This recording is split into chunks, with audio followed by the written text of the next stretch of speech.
जय हिंद। आप सभी को हमारे YouTube चैनल डॉट्स पॉइंट में स्वागत है। अगर आप 10वीं कक्षा में हैं या फिर इंटर में हैं या फिर ग्रेजुएशन कर लिए हैं या फिर पोस्ट ग्रेजुएशन या फिर आप नीट का तैयारी कर रहे हैं, मेडिकल स्टूडेंट जो हैं, या फिर ऐसे कि आप MBA का स्टूडेंट, IIM का जो स्टूडेंट हैं, या फिर आप डिप्लोमा ITI सेक्टर में आप कोर्स कर रहे हैं, तो आपके लिए ये वीडियो इम्पॉर्टेंट है। आज हम आपको टोटल 5 स्कॉलरशिप के बारे में जानकारी देने वाले हैं, जिसमें सबसे पहला स्कॉलरशिप होगा आपका रिलायंस फाउंडेशन स्कॉलरशिप। उसके बाद HDFC परिवहन स्कॉलरशिप है। उसके बाद अजीम प्रेमजी स्कॉलरशिप के बारे में बताएंगे। उसके बाद आपको SBI फाउंडर स्कॉलरशिप के बारे में बताएंगे। उसके बाद आपको पोस्ट मैट्रिक स्कॉलरशिप के बारे में बताएंगे। इनमें एलिजिबिलिटी क्राइटेरिया क्या है, स्कॉलरशिप का अमाउंट क्या राशि रहने वाला है, कौन कौन से लोग अप्लाई करेंगे और एप्लीकेशन का प्रोसेस क्या है, एक एक जानकारी हम आपको स्टेप बाय स्टेप देंगे। तो वीडियो को अंत तक जरूर देखिएगा और चैनल पर नए तो इस चैनल को सब्सक्राइब कर लीजिएगा। सबसे पहले हम बात कर लेते हैं रिलायंस फाउंडर स्कॉलरशिप के बारे में। रिलायंस फाउंडर स्कॉलरशिप में कौन कौन से लोग अप्लाई कर सकते हैं? तो रिलायंस फाउंडर स्कॉलरशिप में जो ग्रेजुएशन या पोस्ट ग्रेजुएशन कर रहे हैं उनके लिए यह स्कॉलरशिप है। तो सबसे पहले हम एलिजिबिलिटी क्राइटेरिया की बात कर लेते हैं। जो ग्रेजुएशन में है उनके लिए अगर जो आप 12th मिनिमम 60% से पास आउट किए हुए हैं तो आप इसमें एलिजिबल हैं, आप अप्लाई कर सकते हैं। और साथ ही साथ बताया गया currently enrolled in the first year, आपका एकेडमिक ईयर जो है वो 2026 से 27 के सेशन में है, तभी आप इसमें अप्लाई कर सकते हैं। उनका जो फैमिली इनकम होने वाला है वो 2.5 लाख से ऊपर और 15 लाख से कम का इनकम होना चाहिए, तो आप इसमें एलिजिबल हैं। आपको अगर जो कोई ऐसे कि ग्रेजुएशन कर रहे हैं सेकेंड ईयर में, कोई थर्ड ईयर में है, अभी चौथा सेमेस्टर या फिर इस तरीके से है, छठा सेमेस्टर या 8वां सेमेस्टर इस तरीके से, यानी कि आपका ग्रेजुएशन अभी 4 साल का जो चल रहा है, या फिर फोर्थ ईयर में भी है, तो आप इसमें एलिजिबल नहीं हो पाएंगे। इनमें और कौन कौन से एलिजिबल नहीं होंगे? या फिर जो कोर्स डिस्टेंस मोड में किए हैं, हाइब्रिड मोड में किए हैं, उनके लिए एक एलिजिबल नहीं है। ये सिर्फ रेगुलर मोड वालों के लिए है जो इस बार ग्रेजुएशन में एडमिशन करवाए हैं 2026 से 27 के सेशन में रेगुलर मोड से कॉलेज में जा करके, और वहाँ आपको ऑफलाइन क्लासेज रेगुलर करना पड़ेगा। तो उस मोड से अगर जो करवाएं तो आप इसके लिए आप आवेदन कर सकते हैं रिलायंस फाउंडर स्कॉलरशिप। उस सेम क्राइटेरिया आपको पोस्ट ग्रेजुएशन के लिए भी देखने के लिए मिलेगा। पोस्ट ग्रेजुएशन के लिए हम अब बात कर लेते हैं। तो पोस्ट ग्रेजुएशन स्कॉलरशिप जो रिलायंस का है, इसके लिए भी सेम एलिजिबिलिटी रखा गया है, बस इसमें आपको जो परसेंटेज क्राइटेरिया है वो आपको फुलफिल करना होगा। जिसमें आपको फर्स्ट ईयर PG स्टूडेंट हैं तो उसमें 550 से लेकर के 1000, यानी कि इन गेट एग्जामिनेशन अगर जो पास किए हुए हैं तो उनके लिए आवेदन कर सकते हैं। और जो PG स्टूडेंट यानी कि जो ग्रेजुएशन अभी पास कर लिए हैं और PG में एडमिशन करवाए हैं 2026 से 27 के सेशन में, तो उनके लिए ऐसे कि 7.5% आप 7.5 आपका CGPA मार्क्स होना चाहिए। अगर जो इससे आप परसेंटेज के रूप में है आपका मार्क्स, तो आप उसको CGPA में कन्वर्ट करेंगे। अगर जो 7.5 से कम है तो आप इसके लिए एलिजिबल नहीं होंगे, तो आपको इसको देखना होगा। और साथ ही साथ जो पोस्ट ग्रेजुएशन में एडमिशन करवाए हैं तो कौन कौन से लोग एलिजिबल हैं उसमें डिग्री के लिए अनुसार, डिग्री प्रोग्राम के लिए तो आपको बता रहे हैं। जैसे अगर जो कंप्यूटर साइंस से कर रहे मास्टर डिग्री, या फिर AI यानी कि आर्टिफिशियल इंटेलिजेंस, मैथमेटिक्स या कंप्यूटिंग है, या फिर ऐसे कि इलेक्ट्रिकल या इलेक्ट्रॉनिक्स इंजीनियरिंग है, या फिर केमिकल इंजीनियरिंग या मैकेनिकल इंजीनियरिंग है, या फिर रिन्यूएबल या न्यू एनर्जी जो होता है उसमें, या फिर मटेरियल या science and engineering and life science से भी आप कर रहे हैं पोस्ट ग्रेजुएशन यानी कि मास्टर डिग्री, तो आप इसके लिए एलिजिबल हैं, आप आवेदन कर सकते हैं।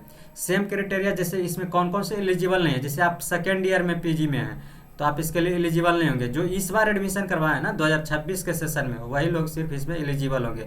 और साथ ही साथ जो ऑनलाइन कोर्सेज कर रहे हैं डिस्टेंस मोड में, हाइब्रिड मोड में, वो उनके लिए एलिजिबल नहीं है ये वाले। साथ ही साथ जो मैथमेटिक्स से कर रहे हैं या फिर मैथमेटिक्स एंड कंप्यूटिंग से अगर जो पोस्ट ग्रेजुएशन कर रहे हैं तो उनके लिए भी एलिजिबल नहीं है। तो ये था आपको रिलायंस फाउंडेशन स्कॉलरशिप के बारे में। उसके बाद आपका आता है HDFC फाउंडेशन जो स्कॉलरशिप है, HDFC के द्वारा भी स्कॉलरशिप जारी किया गया है। इसका भी आपको लास्ट डेट 31 अगस्त 2026 देखने के लिए मिलेगा। जो लोग अप्लाई करना चाहते हैं कर सकते हैं। इसके लिए आपको एलिजिबिलिटी डिटेल्स हम आपको पूरी जानकारी बता देते हैं। सबसे पहले इसमें कौन कौन से लोग अप्लाई कर सकते हैं। तो जनरल कोर्स में जैसे BCom, BSc, BA यानी कि ग्रेजुएशन आप कर रहे हैं तो आप अप्लाई कर सकते हैं। एंड प्रोफेशनल कोर्सेज भी है, जैसे कि आप BTech कर रहे हैं, MBBS कर रहे हैं, LLB कर रहे हैं, बैचलर ऑफ आर्ट कर रहे हैं या फिर नर्सिंग का कोर्स कर रहे हैं, तब भी आप इसमें अप्लाई कर सकते हैं, जिसमें आपको मिनिमम 55% मार्क्स आपको होना चाहिए, जो रिसेंटली आप क्वालिफाई करके एग्जाम गए हैं, जिससे अभी आप बीए में एडमिशन करवाएं 2026 से 27 के सेशन में। तो आप इंटर में अगर जो आपको 55% मार्क्स है तो आप इसके लिए एलिजिबल हैं। बेनिफिट्स आपको इसमें लगभग 30,000 रुपया तक आपको मिलने वाला है, जिसमें आपको जनरल यूजी कोर्स जो होता है उसके अनुसार, जैसे जनरल यूजी कोर्स बोले तो बीए, बीएससी, बीकॉम, ये आपका जनरल कोर्स हो गया। प्रोफेशनल कोर्सेज में हम बात कर लेते हैं तो जैसे आपका बीटेक हो गया, एमबीबीएस हो गया, एलएलबी हो गया, नर्सिंग हो गया, ये आपका प्रोफेशनल कोर्स हुआ। तो इसके लिए आपको 50,000 रुपया तक का स्कॉलरशिप दिया जा सकता है, तो आप इसके लिए अप्लाई कर सकते हैं। इसका जो लास्ट डेट है वो आपको 31 अगस्त 2026 तक के रहने वाला है। उसके बाद हम बात करेंगे अजीम प्रेमजी स्कॉलरशिप। अजीम प्रेमजी स्कॉलरशिप में कौन कौन से लोग अप्लाई कर सकते हैं? तो जो ग्रेजुएशन कर रहे हैं, इस बार जो एडमिशन करवाए हैं 2026 से 27 के सेशन में, तो आप अप्लाई कर सकते हैं। या फिर आप इंटर में एडमिशन करवाए हैं ना, तब भी आप अप्लाई कर सकते हैं, यानी कि 10th पास आउट होना चाहिए। और इस बार इंटर में आप बरामी में एडमिशन करवाएं 2026 से 27 के सेशन में, तो आप अप्लाई कर सकते हैं। इसके लिए कोई क्राइटेरिया नहीं है कि आपका कितना परसेंटेज मार्क्स है 10th में और इंटर में कितना परसेंटेज मार्क्स है, ये इसमें नहीं दिया गया इस बार की वेबसाइट में। पिछले बार की वेबसाइट में था, तो इस बार की वेबसाइट पे नहीं दिया गया। आप ऑफिशियल वेबसाइट, हर एक वेबसाइट का लिंक हम आपको डिस्क्रिप्शन बॉक्स में देंगे, आप वहाँ से जा करके चेक करके कर सकते हैं। साथ ही साथ इसमें जो एकेडमिक ईयर होगा, सिंपल सेम क्राइटेरिया जो फर्स्ट ईयर में है, यानी कि 2026 से 27 के सेशन में एडमिशन करवाएं, सिर्फ वही लोग अप्लाई कर सकते हैं। साथ ही साथ इसमें डिप्लोमा कोर्सेज वाले भी अप्लाई कर सकते हैं। जो अजीम प्रेमजी स्कॉलरशिप है उसमें आप डिप्लोमा कर रहे हैं, यानी कम से कम 2 साल का डिप्लोमा और अधिक से अधिक 5 साल तक के कोर्स है।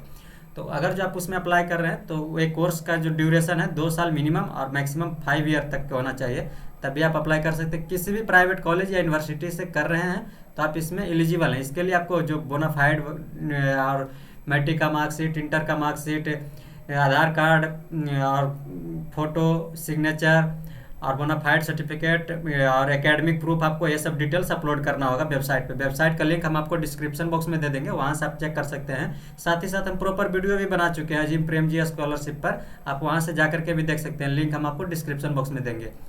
उसके बाद SBI फाउंडर के द्वारा भी जारी किया जाता है स्कॉलरशिप। तो इसमें कौन कौन से लोग अप्लाई कर सकते हैं? जो हमारा चौथा स्कॉलरशिप है SBI फाउंडर, तो इसमें कौन कौन से लोग अप्लाई कर सकते हैं? जो क्लास 9 से 12th के बीच में है वो लोग अप्लाई कर सकते हैं। ग्रेजुएशन कर रहे हैं वो भी अप्लाई कर सकते हैं। पोस्ट ग्रेजुएशन कर रहे हैं वो भी कर सकते हैं, या फिर PhD आप स्कॉलर हैं तब भी आप कर सकते हैं। इसमें ITI वाले नहीं है, ITI वाले छोड़ करके अगर जो IIT कर रहे हैं, IIT के जो स्टूडेंट हैं वो अप्लाई कर सकते हैं, जैसे JEE एडवांस के द्वारा जाते हैं, या फिर नीट मेडिकल के स्टूडेंट हैं, जैसे नीट का एग्ज़ाम देते हैं, वो सब अप्लाई कर सकते हैं। IIM के स्टूडेंट जैसे MBA करते हैं, उनके लिए ये सब है। तो इसमें आपको 15,000 से लेकर के 15 लाख तक स्कॉलरशिप दिया जाएगा, जिसमें आपको ऐसे कि जैसे मान लीजिए हम सिंपल एक ले लेते हैं, स्कूल स्टूडेंट जो है जो 9 से 12 तक के हैं, उनके लिए मिनिमम जो क्वालिफिकेशन रखा गया है आपको देखेंगे तो मिनिमम 7.5 CGPA होना चाहिए, यानी कि अगर जो परसेंटेज के रूप में देखेंगे तो 75% मार्क्स आपका होना चाहिए एकेडमिक ईयर जो पास किए हैं उसमें। आपका जो बाकी आप एडमिशन करवाएं इस बार 2026 से 27 के सेशन में एडमिशन करवाएं तो आप अप्लाई कर सकते हैं। सेम उसी तरीके से ग्रेजुएशन का भी है। ग्रेजुएशन में भी देखेंगे तो आपको 75% मार्क्स, यानी कि इंटर में है करंट जो बैक सेशन में आप लेटेस्ट अपडेट में है मार्कशीट आपका है, उसमें आपको 75% मार्क्स होना चाहिए। इसमें साथ ही साथ बताया गया SC ST कैटेगरी से आते हैं तो आपको ऐसे कि 65% मार्क्स है तभी आप अप्लाई कर सकते हैं। और अगर जो डिसेबिलिटी पर्सन है तो आपको 60% मार्क्स है तभी आप अप्लाई कर सकते हैं। इसमें ग्रॉस इनकम आपको ऐसे कि टोटल 6 लाख से नीचे होना चाहिए। आपका जो फैमिली इनकम है वो 6 लाख से नीचे है तो आप अप्लाई कर सकते हैं। इसमें आपको करीब 75,000 रुपये तक स्कॉलरशिप मिलेगा पोस्ट ग्रेजुएशन वाले को। अगर जो PG में अप्लाई करते हैं पोस्ट ग्रेजुएशन के लिए तो आपको 1,50,000 रुपये तक स्कॉलरशिप मिलेगा।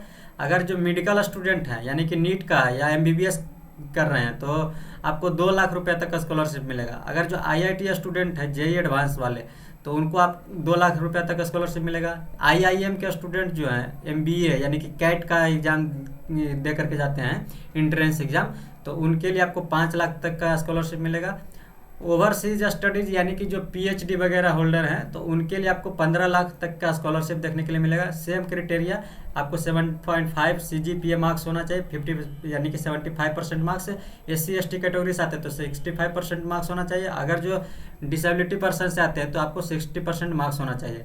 और जो उसके अनुसार आप देखेंगे तो पोस्ट ग्रेजुएशन यानी कि पीजी के लिए आप अप्लाई करेंगे तो आपको यानी कि 6 लाख तक का आपका मिनिमम फैमिली इनकम होना चाहिए मैक्सिमम, उससे कम होना चाहिए। उससे ज़्यादा होगा तो फिर आप इसके लिए एलिजिबल नहीं होंगे। तो सबका ये लिंक हम आपको डिस्क्रिप्शन बॉक्स में देंगे, वहाँ से ऑफिशियल वेबसाइट पे जाकर के चेक कर सकते हैं। उसके बाद आपको पोस्ट मैट्रिक स्कॉलरशिप, आपको लास्ट जो हम स्कॉलरशिप बता रहे हैं वो पोस्ट मैट्रिक स्कॉलरशिप है। इसमें कौन कौन से लोग आवेदन कर सकते हैं? तो इसमें सारे लोग आप आवेदन कर सकते हैं। कोई भी कैंडिडेट है जो कि मैट्रिक के बाद का है तो आप अप्लाई कर सकते हैं। इंटर में एडमिशन करवाएं इस बार तो अभी आप अप्लाई कर सकते हैं। अगर ग्रेजुएशन में इस सेशन में एडमिशन करवाएं तभी अप्लाई कर सकते हैं। पोस्ट ग्रेजुएशन डिप्लोमा कर रहे हैं तो भी अप्लाई कर सकते हैं। इसके लिए जो लास्ट डेट रखा गया वो 15 सितंबर लास्ट डेट रखा गया है। इसमें जनरल कैटेगरी वाले नहीं अप्लाई कर सकते हैं। ओबीसी, बीसी यानी कि ओबीसी में 2 कैटेगरी है जैसे BC1 BC2 पिछड़ा वर्ग एवं अत्यंत पिछड़ा वर्ग। सेम उसी तरीके से SC ST कैटेगरी, अनुसूचित जाति अनुसूचित जनजाति के जो भी हैं उनके लिए अलग अलग वेबसाइट जारी किया गया है। साथ ही साथ इस पर हम प्रॉपर वीडियो भी बनाए हैं, हमको लिंक डिस्क्रिप्शन बॉक्स में दे देंगे, वहाँ से जाकर के देख सकते हैं।